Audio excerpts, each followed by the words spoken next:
چنانچہ حسن اور حسین رضی اللہ عنہ کو نبی السلام نے اللہ کے محبوب بننے کی دعا دی۔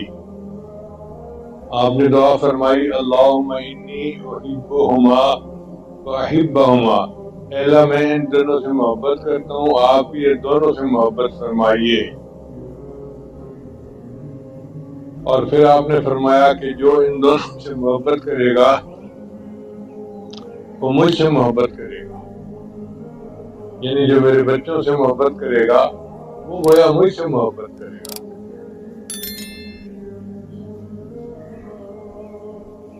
پھر نبی علیہ السلام ان کی حفاظت کے لیے کلمات پڑھا کرتے تھے، سیدنا حسن اور سیدنا حسین رضی اللہ تعالیٰ عنہ کے لیے، اللہم اعوذ بکلمات اللہ التامۃ من کل شیطان وہامۃ ومن کل عین لامہ۔ یہ دعا نبی علیہ السلام نے ان بچوں کی حفاظت کے لیے پڑھی، اور آج ہمارے لیے یہ ایک ذخیرہ ہے۔